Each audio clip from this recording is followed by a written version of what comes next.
우리는 이 본문을 이 비유를 어찌 보면 잘 알 수도 있습니다.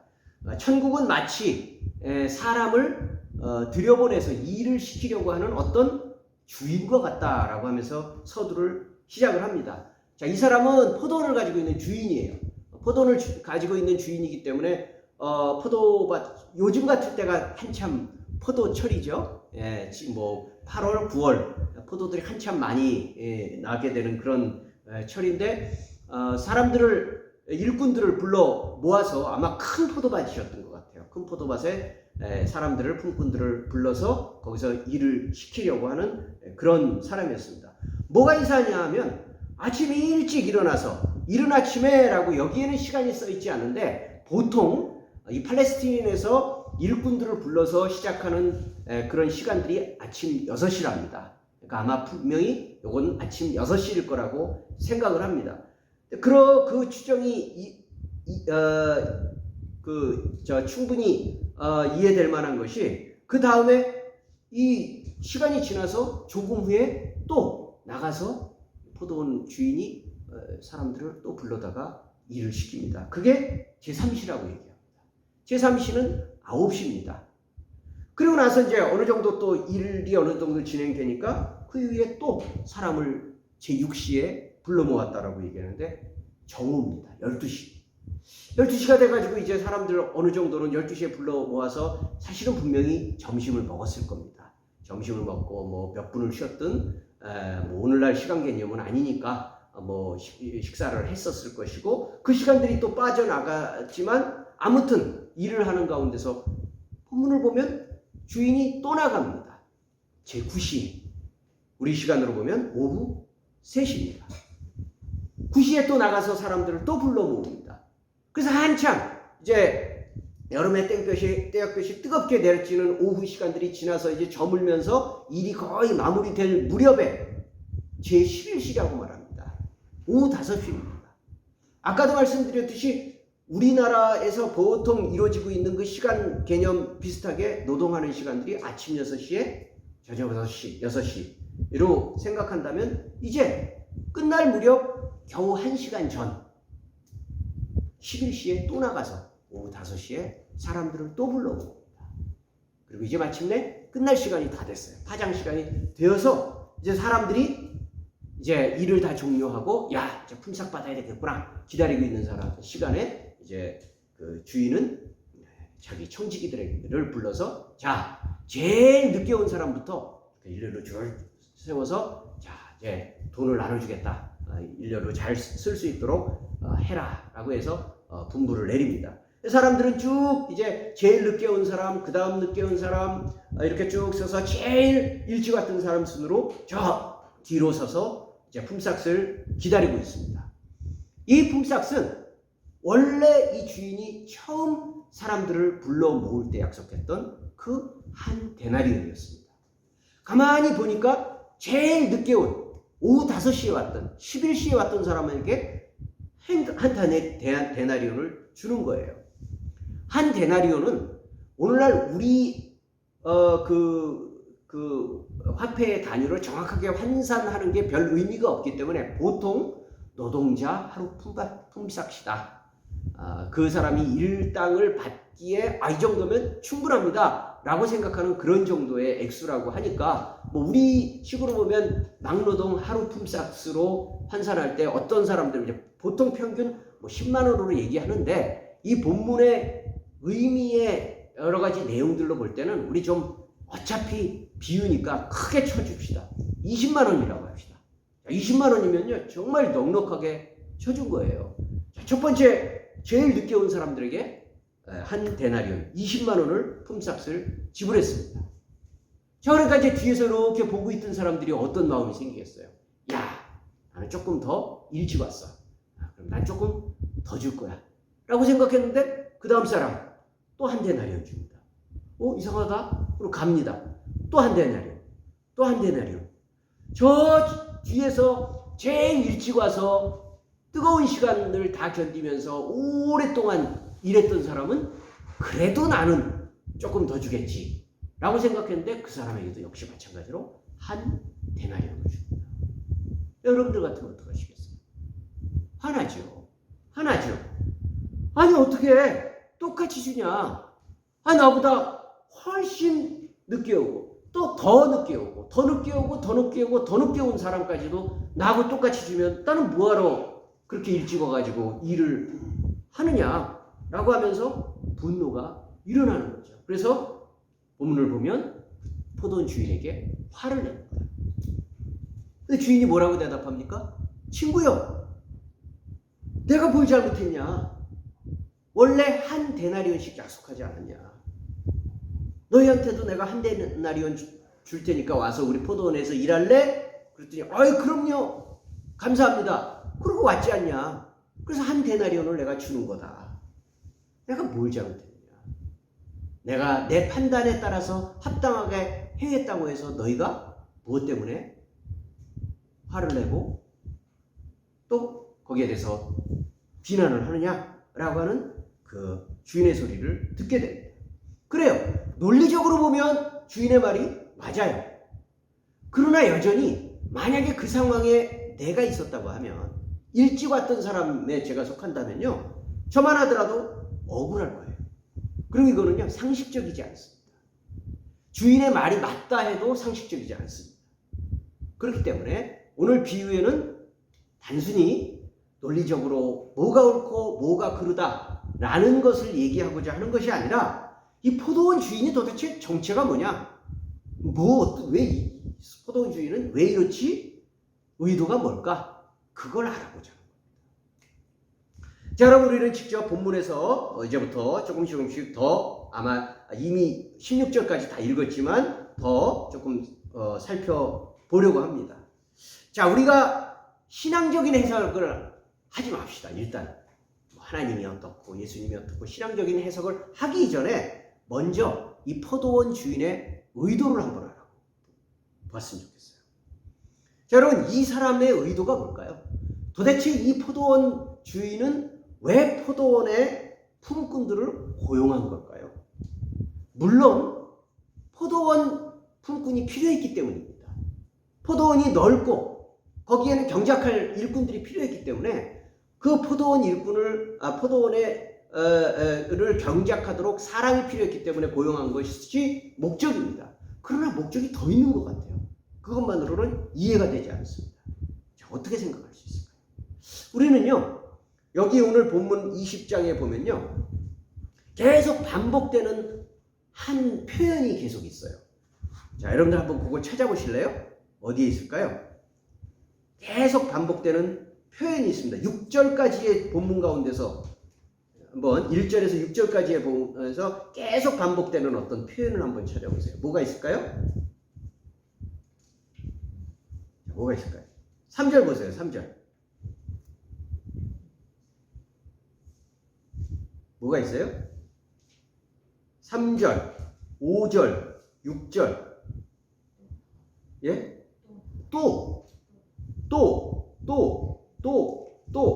또라는 단어가 많이 나오죠. 3절에 보면 또 나가보니까 또 사람이 있다. 5절 봐도 6시와 9시에 또 나가보니까 6절에 보니까 또 있는지라. 사람들이 또 있는 거예요. 또라는 단어가 4번이나 반복됩니다. 다시 말하면 이 포도원 주인은 계속 일부러 나가서 사람을 찾아보고 있는 것을 볼 수가 있습니다. 자, 여러분, 사실 이거는요, 일반적인, 여러분들 상식적으로 보더라도 우리 현대의 어떤 가게든지 아니면 기업이든지 큰 회사든지 뭘 운영하든 주인 입장에서 볼 때, 경영인의 입장에서 보면요, 이거는 경영의 빵점입니다. 사람을 이렇게 많이 자주 고용하는 것은 별로 좋지 않습니다. 경영 합리화라는 그런 말이 있습니다. 여러분 생각해 보세요. 예를 들어서 첫 번째 데리고 왔었던 사람이 10명이 있었다고 생각해 봅시다. 제일 아침에 데리고 와가지고 10명이 있었어요. 자, 그러면 그 10명을 이렇게 이제 일을 시키다가 보니까, 조금 사람이 더 있어. 사람이 좀 부족한 것 같다. 라는 생각을 하면 조금 더 데리고 올 수도 있겠죠. 근데 여러분, 그럴 때 지혜로운 경영인은요, 바로 사람을 채용하기보다는요, 지금 있는 사람한테 조금 돈을 더 주면서 더 열심히 일하도록 하는 게 낫습니다. 그죠? 그게 이제 경영 합리화예요. 있는 사람한테 조금 더 열심히 일하게 해서 돈을 조금 더 주는 게 낫지, 그냥 사람을 다시 더 채용하는 거는 돈이 더 많이 들어요. 그리고 요즘에는 그런 것들을 기계가 대신하잖아요. 그래서 우리 식당 같은 거 가더라도 요즘엔 사람 안 채용하고 가서 찍찍찍찍 눌러가지고 거기서 번호표 나오고 거기서 주문 바로 들어가서 그냥 조리만 해서 나오도록 하잖아요. 웬만하면 사람 안 씁니다. 경영 합리화입니다. 근데 이 포도원 주인은 그걸 경영학을 못 배워서 그런지 몰라도 굉장히 엉뚱한 짓을 하고 있습니다. 왜 그럴까요? 우리는 여기서 포도원 주인의 의도를 알 수 있어요. 이 포도원 주인의 의도는 사람을 쓰기 위한 목적으로 쓰는 거예요. 채용이 목적이에요. 사람을 채용하는 게 목적이 되어 있는 사람입니다. 다시 말한다면 포도원 주인에게는요, 기본적으로 풍성함과 관대함이 있습니다. 이 사람의 그 삶을 통해서는 우리는 관대함을 볼 수가 있어요.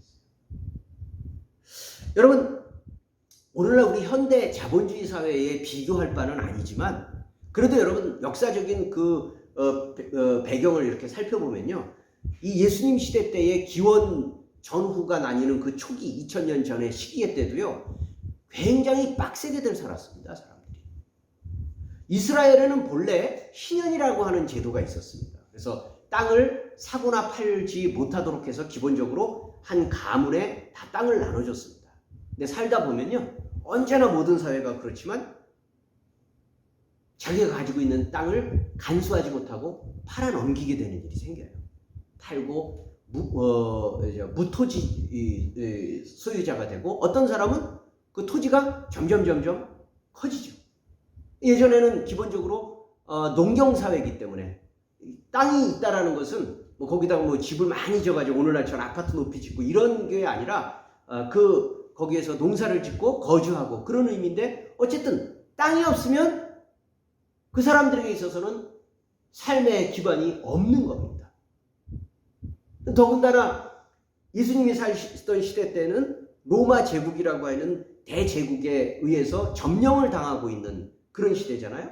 거기다가 헤롯이라고 하는 아주 나쁜 임금이 또한 함께 다스리고 있었기 때문에 그걸 이제 우리 이중스탄이라고 그러죠. 식민지에게도 지배되고 있는데 거기에 또 형식적인 왕도 있었어요. 그러니까 거기에 살고 있는 백성들은 두 군데에 다 신경을 쓰면서 돈을 내야 되는 그런 어려움들을 반복을 하고 있었던 거죠. 그래서 상당히 많은 사람들이 많은 빚을 지고 자기들의 삶이, 어떤 사람들은 노예가 되고, 또 노예가 되지 않았다고 하더라도 이처럼 일용노동자가 돼가지고, 왜요? 땅이 없으니까. 밥벌이가 없어요. 그래서 남의 밭에 가서 일해주고 그날 먹을 품삯을 받아오는 이런 처참한 처지에 있던 사람들이 그 당시에 엄청나게 많았던 거예요. 그런 사람들에게 입장에서 볼 때 이 주인 너무너무 관대한 거예요. 너무너무 관대한 거예요.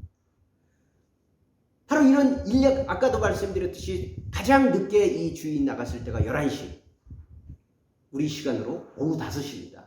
자, 근데 이 5시에 나갔을 때도 여전히 오늘 본문에 보면 사람이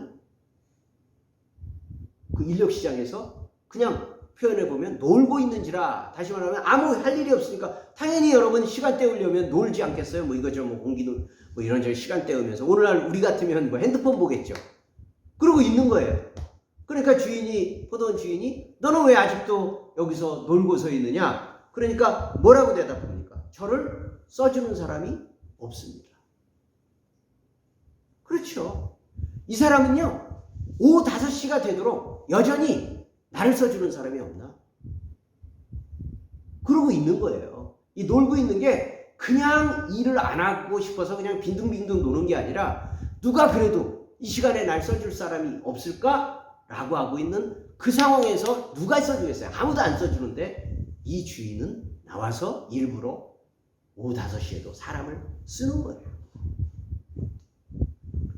여러분 그 가장을 기다리는 가족을 생각해 보십시오. 오늘 이 가장은 나가서 일을 한 거예요. 그러니까 이 포도원 품꾼은 정말로 관대한 사람이죠. 근데 여러분 얼마나 관대하냐면 아까 말씀드렸듯이 한 데나리온을 준 거예요. 근데 여러분 이 한 데나리온이라는 것이 모두에게 관대했다는 것을 알 수 있어요. 우리는 마치 제일 늦게 온 사람한테는 야 정말 관대한데, 그런데 제일 먼저 일하러 왔던 사람 입장에서는 어떻게 그럴 수가 있어, 차별 대우야 라고 느낄 수 있는 것처럼 보이지만 사실은 차별 대우가 아니라 그 사람에게도 관대했어요. 왜요? 한 데나리온은 누구에게나 충분했기 때문에. 하루 품삯으로요 충분한 거예요. 만약에 여러분 아침 6시 이른 아침에 왔던 그 사람이 그냥 자기만 저녁 6시까지 일해서 한 데나리온을 받았다면 그 사람은 야 오늘 정말 운이 좋았어, 좋은 주인을 만나가지고 내가 오늘 하루 열심히 일해서 한 데나리온씩이나 받았네, 야 오늘 좋은 날이야, 아마 그러고 웃으면서 돌아갔을 겁니다. 왜요? 한 데나리온은 충분했으니까. 근데 자기보다 일을 덜한 사람을 보았기 때문에 그때부터 화가 난 거예요. 뭐야 이거, 왜 나도 한 데나리온이야 라면서 화가 났습니다. 여러분 이 주인은요 어떤 사람이냐면요, 얼마나 누가 유능하냐 무능하냐 그 전에 한 가족이 굶고 있다, 한 가족이 먹어야 된다, 이거를 먼저 생각하는 사람. 여기도 한 가족이 있고 여기도 한 가족이 있고 여기도 한 데나리온이 필요하고 여기도 한 데나리온이 필요하다. 내가 이 사람들에게 한 데나리온을 줘야 되겠구나. 너도 와서 일해라. 너도 와서 일해라. 너도 와서 일해라. 너도 놀고 있구나. 너도 와서 일해라. 이러는 사람이에요. 그렇기 때문에 모든 사람에게 모든 사람에게 아주 인색한 모습입니다. 그러나 여러분 사람들은 다른 사람의 가족의 생존이나 안위보다 일한 것보다 과도하게 많이 주었다. 왜 저 사람한테 저렇게 많이 줬냐? 라는 것을 가지고 마음에 섭섭함을 품고 있는 겁니다. 자, 이제 우리는 우리에게 주시는 교훈들을 한번 생각해 보겠습니다. 왜 그럴까요? 여러분 오늘 본문은 또 어떤 본문이라고요? 오늘 본문도 역시 마찬가지로 천국 비유예요. 천국 비유. 여러분 이 이상한 포도원의 이야기, 이 주인의 이야기가 천국 비유라는 거예요. 도대체 천국이 어떻다고 이게 천국 비유인가? 우리는 보통 여러분 천국 그러면요, 천국을 어떻게 들어가지? 아니 어떻게 뭘 하면 천국에 들어갈 수 있을까? 이런 방법을 우리는 늘 생각해요. 어떻게 하면 천국 들어갈 수 있을까? 근데 우리는 이미 마태복음 13장에서 살펴본 천국 비유에서 가장 많이 나오는 것은요, 어떻게 하면 천국에 들어갈 수 있을까? 이것보다는요, 이미 천국이다. 너희가 깨우치면 이미 천국이다. 여기가 천국이야. 그런데 천국에서 어떻게 살아야 될까라는 그 사는 방법을 배우는 것이 오히려 예수님의 천국 비유에 많아요. 천국 비유. 그죠? 네. 무슨 달란트 비유에도 나오고요. 또 겨자씨와 누룩. 천국인데 계속 자라고 있다. 여기가 천국인데 계속 자라고 있다. 그런 어떤 형태와 모습. 그러니까 우리가 이 천국을 어떻게 살아가야 될 것인가에 대한 자세를 많이 가르쳐 주세요. 오늘 비유에서도 역시 천국은 여기다. 이미 시작되었는데 너희가 천국에서 사는 방법을 가르쳐 주마. 이렇게 말씀하시는 것처럼 보입니다. 여러분 이미 천국은 작동하고 있습니다. 천국이 여기서 이미 작동을 하고 있다는 거예요. 여러분 나중에 주님께서 재림하신 후에, 나중에 우리가 죽은 후에, 사실은 엄밀하게 말한다면 우리가 단순히 죽는다고 해서 그때 바로 천국에 가는 건 아니에요. 그러나 여러분 어쨌든 나중에 가야 될 그 천국에서는 우리가 뭘 배워가지고 천국을 습득할 것이 없어요. 이미 하나님께서 완전하게 이루시기 때문에. 그러나 지금요 우리가 배워야 돼요. 지금 이미 살아가고 있는 여기서 천국을 내가 어떻게 천국 시민답게, 천국 백성답게 살아가야 될 것을 배우는 그 방법이 예수님의 비유를 통해서 깨우쳐 주시는 말씀입니다. 자, 다시 말씀드리지만 그렇다면 오늘 본문의 중심된 핵심은요, 포도원 주인의 관대함입니다. 그래서 천국은요, 특징이 뭐냐면 관대한 거예요. 관대한 거. 여러분, 관대함이라는 것을 우리 일상생활에서 찾아볼 수 있을까요? 현대사회는요, 관대함이라는 걸 찾아보기 어려워요. 관대함. 현대사회는요, 관대함과 반대되는 거. 뭐예요? 인색함. 뭐든지 인색해요. 뭐든지 인색해요. 관대함이 없어요. 그런데 예수님이 말씀하시는 천국 비유의 천국의 특징은요, 관대함인데 그 관대함이 얼마나 관대하냐 하면 사람들이 볼 때 이상하다라고 느낄 만큼 관대하다. 아유, 왜 이러지? 그게 불편하게 느낄 만큼 너무 관대하다는 거예요. 그래서 품꾼들은 불만을 합니다. 자, 우리가 아까 주인의 대답을 대충 제가 본문 말씀을 말씀드리면서 넘어갔는데 그 주인의 대답을 하나씩 살펴보면서 13절에서 16절까지의 말씀 속에서 찾아보면서 이 관대함이 얼마나 특별한 내용들을 가지고 있는지 우리 한번 살펴보려고 합니다. 자, 먼저 우리 14절을 보겠습니다. 20장 14절을 보면 뒤에 부분에 이렇게 나옵니다.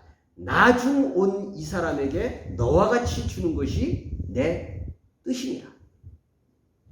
나중에 온 사람에게도 너와 같이 주는 것이 내 뜻이다. 여러분, 우리는 우리 사회에서 일반적으로 공평하다라고 말하는 것은요, 공로에 따라서 대접하는 것을 우리가 공평하다고 얘기합니다. 나는 10시간 일했어. 그럼 10시간만큼. 이 사람은 20시간 일했어. 그럼 20시간만큼. 저 사람은 30시간만큼 일했어. 그럼 30시간만큼이 공평하다고 생각을 합니다. 근데 여러분, 그런 생각을 대충 가질 때의 일반적인 의미는요, 내가 많이 일했다라는 전제하에서 우리가 보통 생각합니다. 내가 많이 일했으니까 내가 더 많이 받아야지 라고 생각을 합니다. 그런데 여러분, 보통 우리는 다른 사람들보다 더 많이 공로를 갖거나 다른 사람보다 더 특별한 능력을 갖거나 다른 사람보다 더 엄청난 영향력을 갖는 일이 별로 없어요. 그렇죠?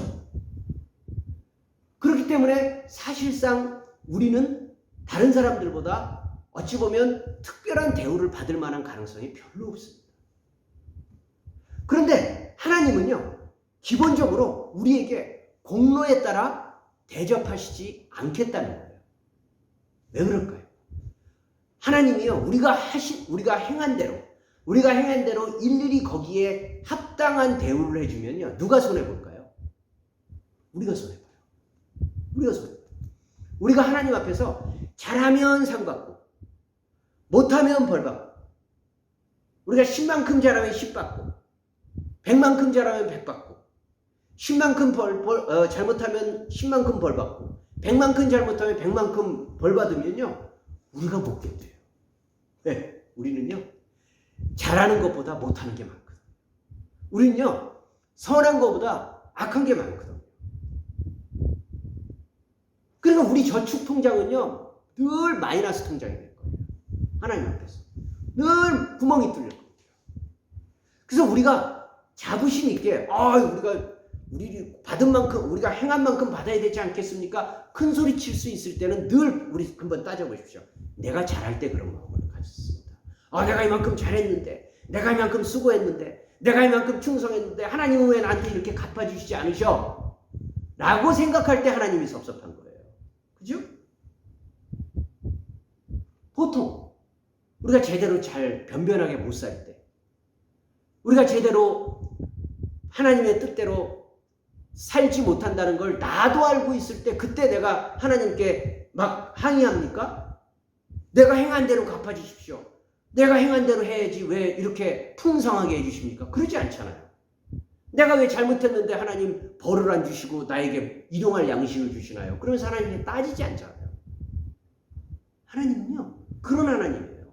기본적으로 우리에게 베푸시는 하나님입니다. 그래서 우리는 마치 우리가 뭘 엄청나게 늘 잘해서 내가 수고한 대로 받아야 하나님께서 나한테 제대로 해주시는 것 아니냐라고 생각하는 것은 사실은 착각이에요. 그래서 예수님의 입을 통해서 이 주인, 하나님의 마음은 내가 나 죽은 사람에게도 너처럼 해주는 게 내 마음이다. 내 마음이다. 라고 말하는 것이 바로 하나님의 기본적인 은혜입니다. 그게 은혜라는 것을 깨닫게 되는 거죠. 그러나 하나님은 세상과 인간을 홀로 만드시고 또한 지금도 홀로 통치하시는 하나님입니다. 하나님이 왕이에요. 하나님이 주인이에요. 그래서 하나님은 이렇게 예수님의 입을 통해서 이렇게 말씀하십니다. 15절입니다. 15절 앞에 부분을 한번 같이 읽어볼까요? 시작. 내 것을 가지고 내 뜻대로 할 것이 아니냐? 그렇습니다. 내 것 가지고 내 뜻대로 할 것이 아니냐? 자, 첫째는 내가 나중에 온 사람한테도 너처럼 해주는 게 내 뜻이다. 그거는 하나님의 기본적인 은혜다. 내가 너에게 관대함을 베푸는 거다. 라고 말씀하시면서 두 번째는 또 뭐라고 말씀하시냐면 내 것을 가지고 내 뜻대로 하는 것이 뭐가 잘못이냐? 내 건데. 내가 내 데나리온을 가지고 너에게 잘못한 게 없는데 그만큼 베풀어주는 게 뭐가 잘못이냐? 라고 말씀하십니다. 다시 말한다면 하나님은 이 땅의 주인이셔요. 안 그래도 우리는 하나님이 다스림이심에 대해서 함부로 우리가 판단할 수 없습니다. 왜요? 그분이 주인이시니까. 그런데 여러분, 여기 속에 우리가 아유 그래 주인이니까 우리가 할 말 없지, 그런 인정은 하지만 약간 좀 마음속에 뭐랄까 이렇게 조금 이렇게 좀 수긍하기 어려운, 그래 당신 잘났어, 주인이지, 당신이 임금이지, 당신이 대통령이야, 내가 힘이 없고 그러니까 어쩔 수 없이 굴복은 하지만 좀 기분은 나빠 라는 느낌을 가질 수 있어요. 그런데 여러분, 하나님이 여기서 보여주시는 그 주권은요, 그분이 임금이심에도 불구하고, 그분이 주인이고 그분이 통치자임에도 불구하고 군림하시는 통치자가 아니라는 거예요. 우리가 흔히 보는 세상 권력자처럼 내가 왕인데 내가 내 마음대로 왜 못해? 그런 뜻으로서가 아니라 나는 선하게 다스린다. 나는 너희가 생각하는 것보다 선하게 관대하게 다스린다 라고 말씀하시는 겁니다. 그래서 이제 15절 뒤에 부분을 보면 이렇게 연결되는 겁니다. 내가 선함으로 네가 악하게 보느냐.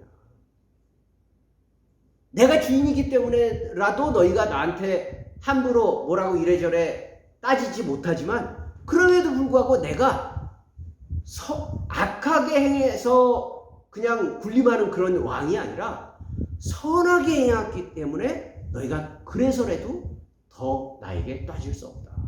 자, 내가 선하게 행하고 있는데, 내가 관대하게 행하고 있는데 내가 선하다고 해서 너희가 나를 악하게 볼 수 있느냐라고 물으신 겁니다. 여러분, 사실 주인이 누구에게도 섭섭하게 행한 것이 없습니다. 아까 우리가 살펴봤죠? 제일 먼저 온 사람에게도 이미 관대하게 줬어요. 관대하게 준 거예요. 그래서 누구에게도 섭섭하지 않고 누구에게도 다 관대하고 후대했습니다.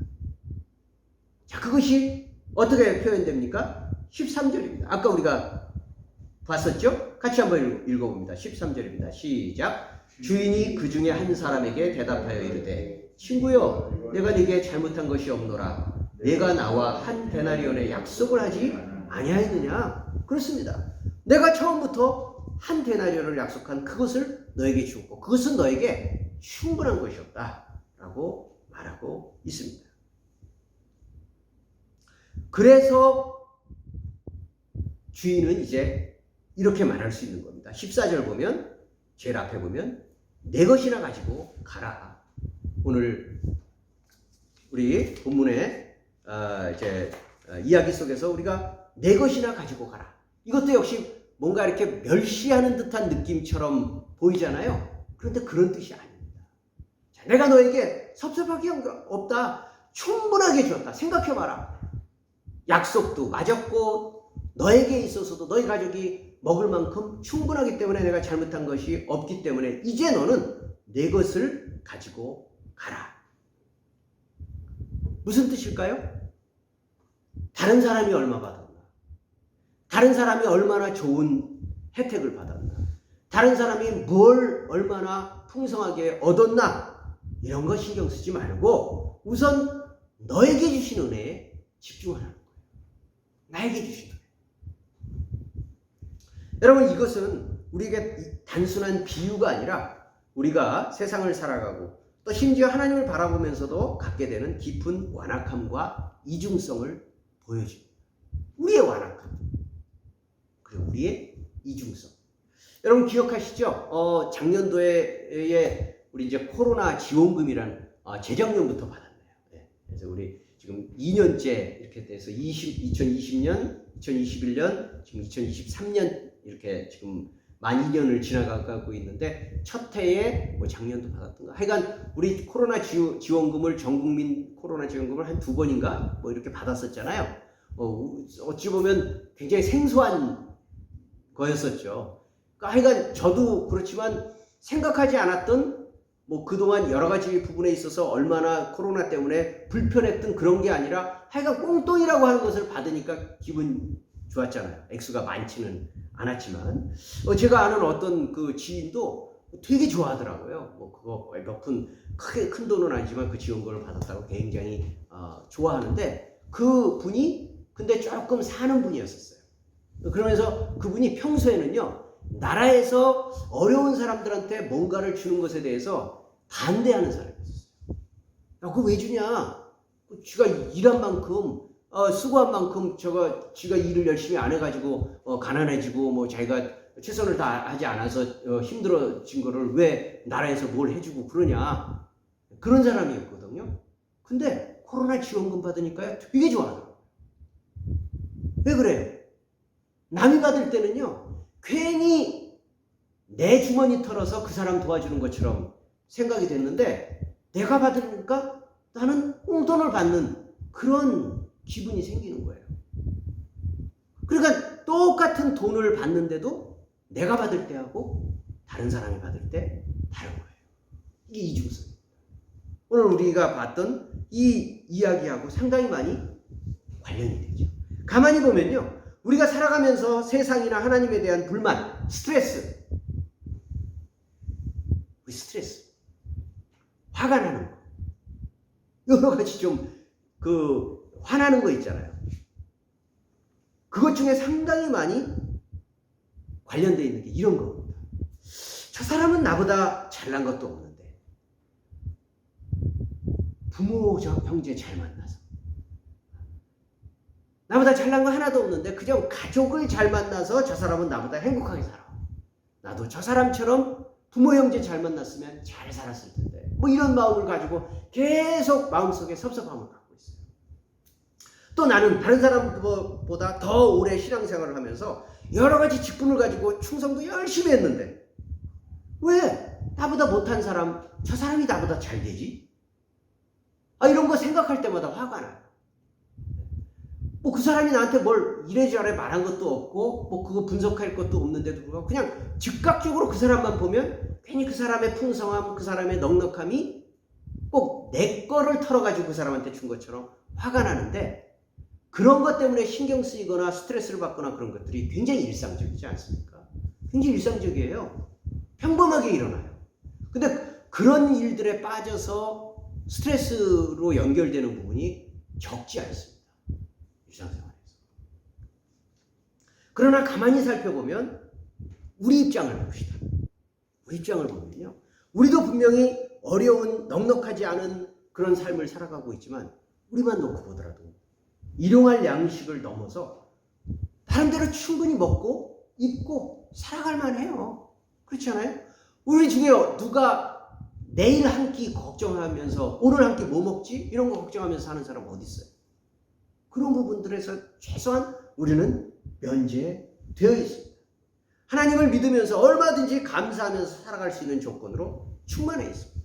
그런데 여러분, 그 마음을 굳이 생각해 보면 그런데 우리의 눈이 다른 곳에 잠깐 이렇게 한눈을 팔면 갑자기 불만이 다시 생깁니다. 어떻게 해요? 저 사람을 얼마 받는데, 저 정도는 뭐 때문에 칭찬받았대, 또 저런 역할은 나도 할 수 있는데 왜 저 사람한테 줬대? 이렇게 다른 사람을 힐끗 보는 순간에 내가 가지고 있었던, 내가 받은 은혜, 내가 경험하고 있는 하나님 안에서의 풍성함, 이런 거는 난 온데간데 없이 사라지고, 그 사람이 얼마 받았대, 그 사람이 어떤 능력을 뽐냈대, 그 사람이 뭘 가지고 사람들에게 칭찬을 받았대 라는 것 속에 내 마음에 갑자기 불안감과 지옥과 같은 마음이 생기게 된다는 겁니다. 그런데 이렇게 살면 누가 가장 힘들어요? 자기 자신이 가장 힘든 거죠. 앞에서 왔던 그 일꾼들처럼 자기가 힘든 거예요. 계속 끊임없이 불평과 상실감과 세상과 하나님에 대한 분노로 스스로가 계속 불편한 삶, 또 심지어는 지옥을 살고 있는 거예요. 그래서 본인 자신이 이미 땅에서 지옥을 살게 되는 겁니다. 그래서 천국의 비유는 내가 천국을 어떻게 살아갈래? 여기가 이미 천국인데 네가 이곳을 어떻게 천국으로 살아갈래? 라고 할 때 예수님은 내 것이나 가지고 가라. 무슨 말이에요? 내 것에 집중해라. 너에게 주신 은혜, 너에게 주신 역할, 너에게 주신 풍성함, 너에게 주신 재능 있다 분명히. 그것을 통해서 내가 공급해주는 은혜, 여기에 우선 너희가 집중해라. 그러면 여기가 하나님 나라임을 알게 될 것이다 라고 말씀을 하고 계시는 것입니다. 그렇습니다. 사실은요, 우리나라 안에서 예를 들어서 우리는 옆에 어떤 성도, 앞집에 누구, 이런 사람들하고 비교하면서 우리가 자꾸 이렇게 마음이 이렇게 좀 요동할 때가 있잖아요. 근데 여러분, 외국도 많이 오래 계셨던 분들도 아시겠지만, 저는 외국을 그렇게 많이 있어 본 적은 없는데, 많이 이렇게 들어보면요, 충분히 그럴 수 있다라고 느껴지는 게, 사실상 우리나라는요, 이미 전 세계의 그 기준으로 볼 때는요, 아마 상위 5% 안에 들걸요. 우리 선생님 아시죠? 여러 가지 어떤 기본적인 그 서비스라든가, 아니면 치안이라든가, 아니면 공공적 어떤 그 기반이라든가, 특별히 외국 사람들도 그렇지만, 우리 버스를 한번 타든지 지하철 한번 타더라도 우리나라처럼 이렇게 여름에는 엄청 시원하고 겨울에는 엄청 따뜻하고, 관공서를 가도 기본적인 서비스가 다 돼 있고, 화장실 가면 너무너무 깨끗하고, 그런 것들이 언제나 이렇게 기본적으로 제공되어 있는 나라가 그다지 많지 않다. 뿐만 아니라 와이파이 다 터지고, 어디 가도 크게 불편함 없이, 어려움 없이 살아갈 수 있는 기본적인 서비스가 잘 되어 있는 나라가 별로 없는 거죠. 그리고 생활 여건 자체도 우리나라 자체가 그렇게 떨어지질 않아요. 여러분, 그런 면에서 본다면 우리나라에서 태어났다는 것만 하더라도 전 세계의 나머지 90% 다른 나라에 비해서 너무 잘 받고 있는 거예요, 우리가. 그렇잖아요. 그거 갖고 우리가 불평하지 않잖아요. 하나님, 나는 왜 이렇게 좋은 조건에서 사는 겁니까? 나 이거 되게 불편합니다. 불만이 많습니다. 그거 갖고 우리가 따지지 않잖아요. 그런데 감사하지도 않잖아요. 당연한 것처럼 누리는 거죠. 그렇기 때문에 세상을 살아가는 우리의 기본적인 자세는 다른 사람이 무엇을 맡아서 얼마나 잘하고 못하는지, 이 첫 번째 일찍 왔던 사람들처럼 눈을 부릅뜨고 남과 비교하기보다는 하나님이 자기에게 주신 역할과 분량에 집중하고 최대한 충실하게 살 수 있는 것입니다. 그래서 내 것이나 가지고 가라, 이렇게 말씀하고 있는 것입니다. 그러나 아직도 말씀은 끝나지 않았습니다. 말씀의 가장 마지막은 16절입니다. 우리 16절을 같이 읽어봅니다. 시작. 이와 같이 나중된 자로서 먼저 되고 먼저 된 자로서 나중되리라. 여러분, 이 말씀은요, 성경 곳곳에 굉장히 많이 나옵니다. 그리고 우리가 읽었던 이 20장 바로 앞에 19장 20절에 보면 또 그러나 먼저 된 자로서 나중되고 나중된 자로서 먼저 될 자가 많으니라. 자, 먼저 된 자 나중되고 나중된 자 먼저 됩니다. 여러분, 천국의 특징입니다. 성경에 굉장히 많이 나오는 모습입니다. 먼저 된 자, 나중되고 나중된 자, 먼저 된 자 된다. 다시 말하면 인생이 역전된다. 하나님 나라의 최종적인 평가 가운데서 깜짝 놀라는 역전이 일어난다는 게 성경의 구약부터 신약까지에 나오는 천국의 특징 중에 하나가 바로 이런 놀라운 평가 속에서 나타납니다. 우리 그런 말 많이 하죠. 천국에 가면 3번 놀란다. 일단 천국을 가야 되겠죠. 천국 가면 3번 놀란다. 자, 여러분 들어보셨어요? 왜 놀라죠? 첫째, 예? 내가 생겨와. 그렇죠. 있을 거라고 생각했던 사람이 없어요. 그 사람이 있을 거라고 생각했는데 없다는 거예요. 자, 그러면 두 번째는 뭐겠어요? 그 반대겠죠. 저 사람은 없을 거라고 생각했는데 그런 사람이 있다는 거예요. 그 다음 세 번째는 뭘까요? 저 같은 사람이 잘 기도하면 들어야 되는 건데, 목사나 장로가 별로 없다는 거예요.